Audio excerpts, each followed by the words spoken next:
Assalamualaikum, jumpa lagi bersama saya Eka Patra. Kali ini kita akan membahas mengenai konsep nilai kemungkinan atau probabilitas pada pertemuan yang ketiga. Teknik probabilitas mencakup ketidakpastian dengan asumsi bahwa mungkin terdapat lebih dari satu solusi model. Banyak teknik dalam sains manajemen menunjukkan ketidakpastian informasi dan menghasilkan solusi yang tidak pasti, yaitu teknik probabilistik. Banyak kejadian dalam kehidupan sehari-hari yang sulit diketahui dengan pasti, terutama kejadian yang akan datang. Meskipun kejadian-kejadian tersebut tidak pasti, tetapi kita bisa melihat fakta-fakta yang ada untuk menuju derajat kepastian atau derajat keyakinan bahwa sesuatu itu akan terjadi. Nah, kemudian derajat atau tingkat kepastian atau keyakinan dari munculnya hasil percobaan statistik disebut dengan probabilitas atau peluang yang dinyatakan dengan P. Baik, kita masuk kepada konsep dan definisi dasar. Eksperimen atau percobaan probabilitas adalah segala kegiatan di mana suatu hasil atau outcome itu diperoleh. Ruang sampel adalah himpunan seluruh kemungkinan outcome dari suatu eksperimen atau percobaan. Biasanya dinyatakan dengan simbol S. Banyaknya outcome dinyatakan dengan NS. Peristiwa atau kejadian adalah himpunan bagian dari outcome dalam suatu ruang sampel. Baik, kita masuk kepada slide yang kelima mengenai probabilitas atau peluang. Kita akan membahas tentang probabilitas atau peluang, di mana probabilitas itu sendiri adalah nilai angka 0 sampai dengan 1 yang menggambarkan suatu peristiwa yang akan terjadi. Di dalam probabilitas atau peluang ini ada yang namanya pendekatan. Untuk menentukan probabilitas atau peluang yang pertama, di sini ada namanya pendekatan secara objektif. Pendekatan objektif ini ada dua. Yang pertama ada probabilitas klasik, di mana probabilitas klasik ini di sini maksudnya adalah semua kejadian yang akan berhasil akan mempunyai peluang yang sama besar, yaitu rumusnya adalah PA sama dengan X dibagi N, di mana X itu adalah hasil yang diharapkan, sedangkan N itu adalah hasil kemungkinan suatu peristiwa yang terjadi. Dan kemudian yang kedua ada yang dinamakan dengan probabilitas relatif. Probabilitas relatif itu adalah suatu kemungkinan suatu peristiwa terjadi berdasarkan dari frekuensi yang telah terjadi sebelumnya. Rumusnya adalah PA sama dengan FA dibagi N. Dan yang selanjutnya ada pendekatan dengan metode subjektif. Maksudnya di sini adalah suatu peristiwa berdasarkan keyakinan seseorang. Lalu masuk kepada aturan. Aturan di sini adalah dalam menentukan probabilitas itu ada dua, ya. Yang pertama adalah angka yang dihasilkan dari probabilitas itu harus ada di antara 0 sampai dengan 1, di mana 0 artinya adalah suatu peristiwa tidak mungkin terjadi, dan 1 adalah suatu peristiwa itu diyakinkan akan sangat terjadi. Dan yang kedua adalah jumlah atau probabilitas relatif ini adalah jumlah dari peluang atau dari sampel-sampel yang akan kita teliti yang berjumlah 1. Selanjutnya ada prinsip menghitung. Yang pertama di sini ada perkalian. Jika ada M, yaitu cara untuk melakukan suatu hal, dan N, yaitu cara untuk melakukan suatu hal yang lain, maka di sini rumus yang dipakai adalah jumlah total susunan sama dengan M dikali N. Yang kedua adalah faktorial. Faktorial di sini adalah susunan suatu cara dari N objek yang berbeda. Rumusnya di sini bisa disimbolkan dengan seperti tanda seru. Nah, contoh di sini adalah 6 faktorial sama dengan 6 dikali 5 dikali 4 dikali 3 sampai dengan dikali 1. Selanjutnya kita masuk ke permutasi. Permutasi itu adalah susunan dari R objek yang dipilih berdasarkan N objek. Dan permutasi ini memperhatikan letaknya. Jadi AB itu tidak akan sama dengan BA. Rumusnya seperti pada contoh P 8 dan 3 sama dengan 8 faktorial dibagi 8 faktorial dikurang 3 faktorial sama dengan 8 faktorial dibagi 5 faktorial. Hasil yang didapat adalah 336. Lalu kita masuk kepada kombinasi. Kombinasi itu adalah susunan cara dari R objek yang dipilih berdasarkan N objek, tapi tidak memperhatikan susunan letaknya. Contoh, kombinasi 7 dengan 2 sama dengan 7 faktorial dibagi 2 faktorial dikalikan dengan 7 dikurang 2 faktorial sama dengan 7 faktorial dibagi 2 faktorial dikali 5 faktorial. Hasilnya adalah 21. Di sini juga saya sertakan bagaimana kita mengetahui faktorial 1 sampai dengan faktorial 10. Bagaimana nilai-nilai tersebut didapat. Slide berikutnya kita masuk kepada gabungan dan irisan. Di sini terdapat 2, gabungan dan juga irisan. Nah, yang pertama kita bahas adalah gabungan. Gabungan di sini maksudnya adalah suatu kejadian A atau B atau sebaliknya dalam satu tindakan.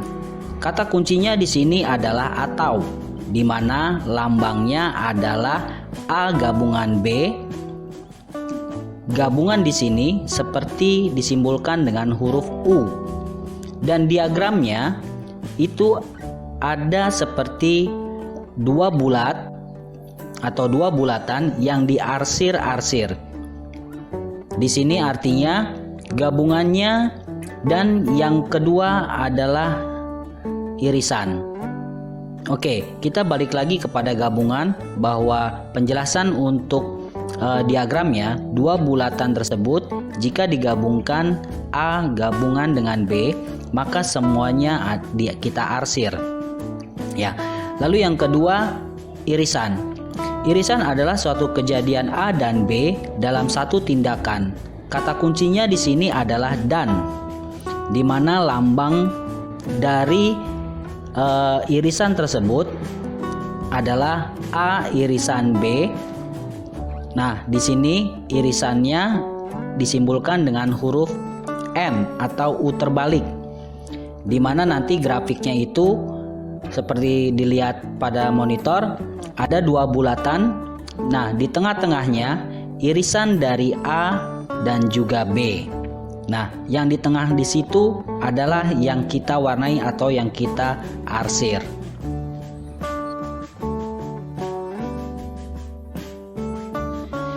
Slide selanjutnya di sini ada macam-macam kejadian. Yang pertama adalah kejadian terpisah atau mutually exclusive, di mana jika terjadi suatu kejadian tidak akan muncul kejadian yang lain dalam waktu yang sama. Lambangnya itu adalah PA gabungan B sama dengan PA ditambah B. Contohnya adalah sebagai berikut. Ada 10 buah mangga dan 8 jeruk dan 2 buah apel. Probabilitas terambil buah mangga atau jeruk, karena di soal kata kuncinya atau, maka kita memakai tanda plus dan huruf atau lambang gabungan. Maka untuk menjawabnya, P mangga digabung dengan jeruk sama dengan P mangga ditambah P jeruk sama dengan 10/20. Dari mana 20 itu? 20 itu didapat dari 10 ditambah 8 ditambah 2 lalu ditambah 8/20. Hasilnya adalah 0,9. Jadi, kesimpulannya adalah probabilitas terambilnya buah mangga dan atau jeruk adalah sebesar 90%. Yang kedua, ada kejadian tidak terpisah atau inklusif, di mana kejadian yang terjadi tidak menghilangkan kejadian yang lain untuk terjadi, tapi di mana bisa kejadian yang terjadi itu mungkin gabungan dari kejadian yang akan kita teliti. Lambangnya yaitu PA gabungan B sama dengan PA ditambah PB dikurang PA irisan B. Contohnya sebagai berikut. Sebuah dadu dilempar, maka pertanyaannya, berapa probabilitas munculnya mata dadu genap atau 6? Nah, karena di sini kata kuncinya adalah atau, maka kita masih memakai tanda plus dan lambang dari gabungan. Sekarang kita jawab. Mata dadu yang genap itu ada 2, 4, dan juga 6. Maka jumlahnya ada 3. Dan mata dadu yang berangka 6 ada 1. Lalu PA gabungan B sama dengan 3/6 ya. 3/6 ditambah 1/6 dikurang 1/6. Kenapa dikurangi 1/6? Karena ada angka yang sama di genap dan 6-nya itu adalah angka 6. Jadi 6, angka 6 sama dengan 3/6. Ya, setelah tadi kita tambah dan kita kurangi, hasilnya adalah 3/6 sama dengan 0,5. Jadi kesimpulan yang kita dapat adalah probabilitas munculnya mata dadu genap atau 6 adalah sebesar 50%.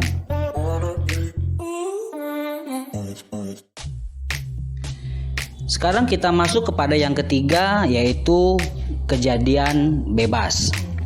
Bebas di sini maksudnya adalah suatu peristiwa yang terjadi tetapi tidak dipengaruhi oleh peluang peristiwa yang telah terjadi. Di sini dilambangkan dengan PA irisan B sama dengan PA dikali PB. Kata kuncinya di sini adalah dan. Kalau dan di sini berarti kita memakainya kali dan irisan. Contoh, probabilitas lulus mata kuliah TPK Siska adalah 0,80 dan Reva adalah 0,95. Berapa probabilitas Siska lulus mata kuliah TPK dan berapa probabilitas Reva tidak lulus mata kuliah TPK? Nah, bagaimana cara menghitungnya? Caranya adalah peluang Siska lulus irisan Reva tidak lulus sama dengan 0,80 karena peluang Siska lulus adalah 0,80 dikali 0,05. 0,05 itu karena peluang Reva lulus itu sebesar 0,95. Berarti peluang Reva tidak lulus adalah 0,05. Jadi di sini 0,80 dikalikan dengan 0,05 hasilnya adalah 0,04. Kesimpulan yang kita dapat adalah probabilitas Siska lulus mata kuliah TPK dan Reva tidak lulus mata kuliah TPK adalah sebesar 4%. Lanjut, yang keempat adalah kejadian tak bebas. Maksudnya di sini adalah kejadian peluang munculnya yang terjadi dipengaruhi oleh kejadian yang telah terjadi dan dilambangkan dengan P irisan B sama dengan PA dikali PB setelah ya tanda garis antara B dan A itu adalah dibacanya setelah. Oke. Ya, kemudian kita masuk tadi sudah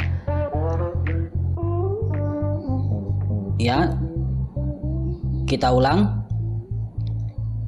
P irisan B sama dengan PA dikali PB setelah peluang A, atau PB irisan A sama dengan PB dikalikan PA setelah peluang B. Oke. Contohnya adalah sebagai berikut. Ada bola warna merah sebanyak 2, kemudian warna biru 3, dan warna kuning 5. Kemudian diambil 2 bola secara berturut-turut tanpa pengembalian. Probabilitas terambil yang pertama warna merah dan yang kedua warna kuning adalah karena di sini kata kuncinya masih juga dan. Maka kita memakai kali dan irisan. Cara menjawabnya, P merah irisan kuning sama dengan 2/10. 2 itu didapat dari jumlah bola warna merah sama dengan 2, dan 10 didapat dari 2 ditambah 3 ditambah 5 sama dengan 10, kemudian dikali 5/9.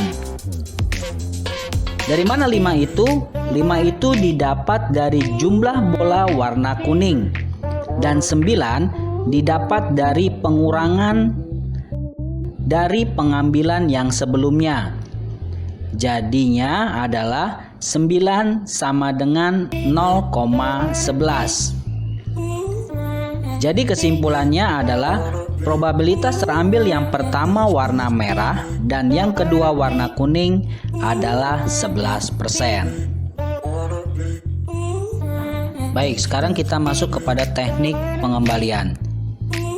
Teknik yang pertama adalah dengan pengembalian, di mana di sini maksudnya adalah saat kita mengambil untuk pengambilan yang berikutnya dilakukan setelah kita mengembalikan dari pengambilan yang sebelumnya.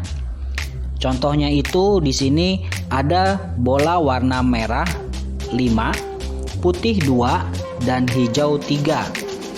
Pengambilan 3 bola secara berturut-turut, probabilitas terambil 1 bola merah dan 2 bola hijau secara berturut-turut adalah berapa? Itu adalah pertanyaannya. Bagaimana cara menjawabnya? Cara menjawabnya adalah PM irisan H1 irisan H2 sama dengan 5/10.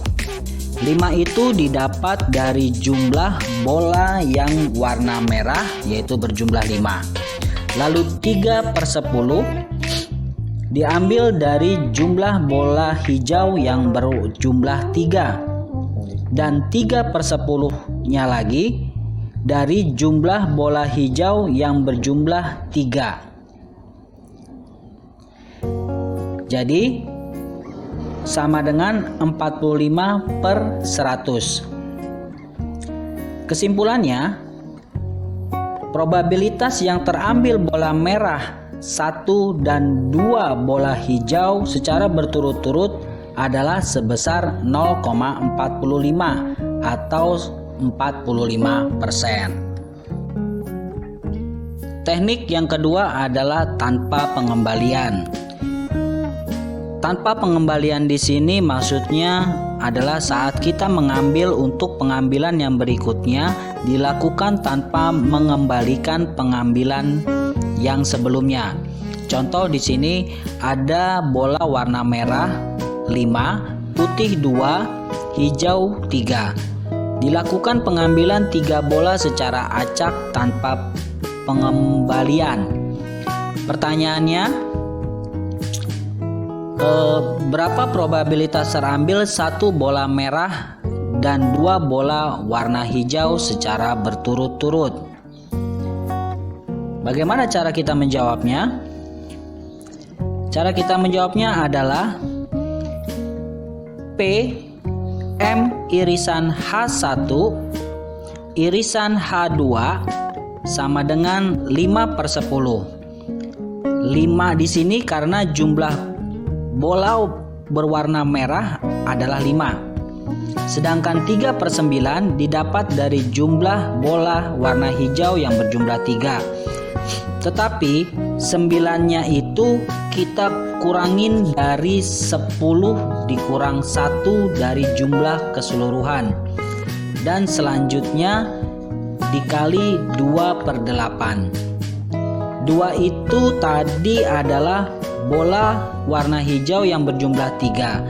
Saat kita sudah mengambilnya tanpa pengembalian, maka tinggal berjumlah 2. Dan bilangan 8 itu adalah jumlah pengurangan dari saat kita sudah melakukan 2 kali pengambilan. Oke, sama dengan di sini 30/720. Jadi kesimpulannya, probabilitas yang terambil bola merah 1 dan 2 bola hijau secara berturut-turut tanpa pengembalian adalah sebesar 0,0417 atau 4,17%. Selanjutnya kita masuk kepada teorema Bayes. Teorema Bayes ini dikenal dengan teori Bayes. Teori Bayes itu sendiri adalah suatu metode untuk mengubah probabilitas asalkan ada ketentuan-ketentuan tambahan. Dan lambangnya itu yaitu PA1 setelah B sama dengan PA1 dikali peluang B setelah terjadinya peluang A1 dibagi peluang A1 dikali peluang B setelah terjadinya peluang A1 ditambah peluang A2 dikali peluang B setelah terjadinya peluang A2 sampai nanti peluang AI dikali peluang B setelah terjadinya peluang AI, ya. Nah, kita masuk ke dalam contoh soal. Di sini ada sebuah perusahaan mempunyai 2 pilihan tempat untuk memasarkan produknya, yaitu di kota Jakarta dan Surabaya dengan masing-masing peluang 0,45 dan 0,55.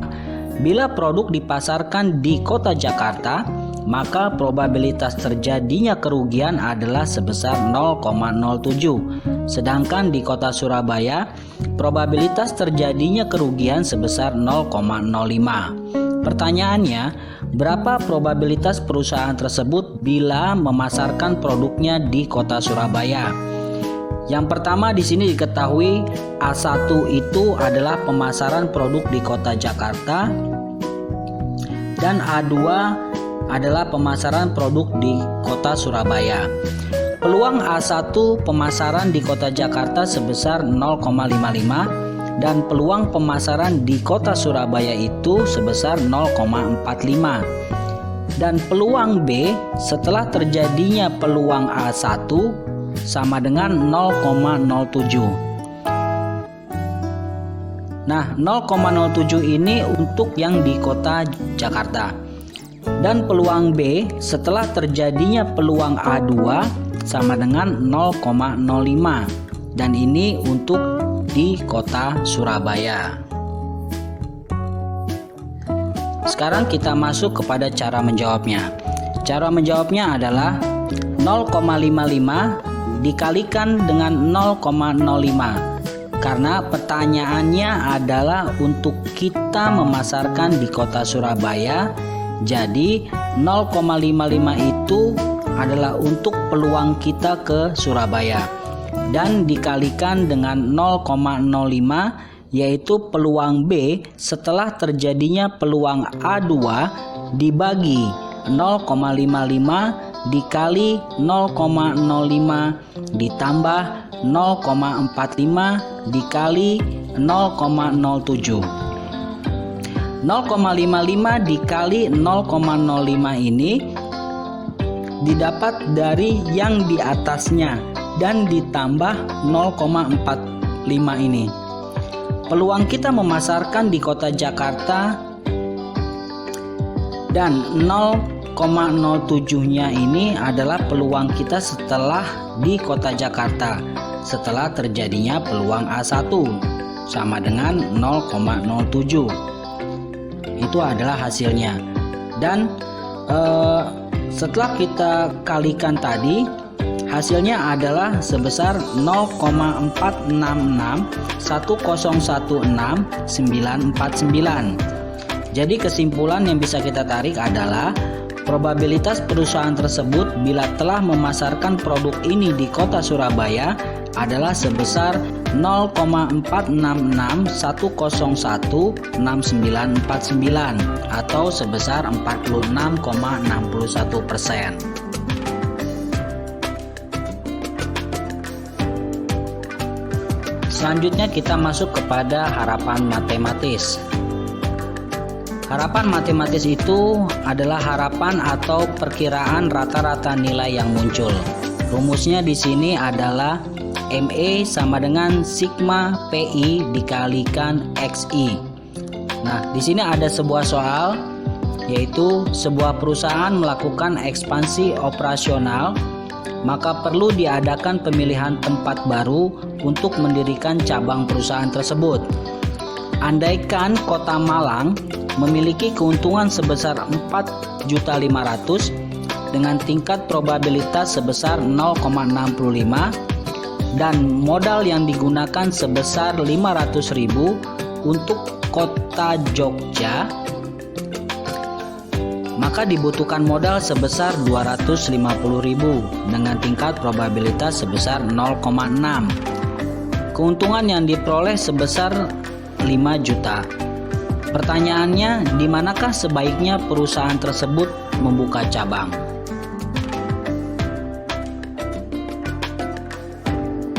Baik, kita masuk kepada cara menjawabnya. Yang pertama, kita asumsikan dulu bahwa 1 itu adalah untung dan 2 itu adalah rugi. Lalu diketahui dari soal bahwa Kota Malang, ya, di sini adalah P1 sama dengan 0,65 dan ini adalah peluangnya. Lalu X1-nya itu adalah 4.500.000 yaitu keuntungannya. Maka P2-nya itu nanti adalah 1 dikurang 0,65 yaitu 0,35 adalah hasilnya. X2 adalah modal yang dikeluarkan, berarti minus 500.000. Dan untuk Kota Jogja, P1-nya sama dengan 0,6 dan itu didapat dari peluang untuk mendirikan di Kota Jogja. X1-nya itu sama dengan 5 juta. Oke. Dan itu adalah keuntungan yang didapat saat mendirikan di Kota Jogja. P2-nya itu adalah 1 dikurang 0,6 sama dengan 0,4. X2-nya adalah modal yang dikeluarkan untuk mendirikan di Kota Jogja, yaitu minus 250.000. Yang ditanya adalah harapan matematis antara di Kota Jogja dan Malang. Nah, cara menjawabnya yang pertama dari harapan matematis adalah sebagai berikut. ME Malang sama dengan di sini P1 dikali X1 ditambah P2 dikali X2 sama dengan P1-nya di sini adalah 0,65 dikalikan dengan X1-nya yaitu 4.500.000 ditambah P2-nya adalah 0,35 dikali X2 minus 500.000 sama dengan 2.750.000. Lalu untuk yang kedua, ME Jogja sama dengan P1 dikali X1 ditambah P2 dikali X2 sama dengan 0,6 dikali 5 juta ditambah 0,4 dikali minus 250.000. Hasilnya adalah 2.900.000. Jadi kesimpulannya, sebaiknya di sini perusahaan membuka cabang di kota Jogja dengan keuntungan yang lebih besar, yaitu sebesar 2.900.000.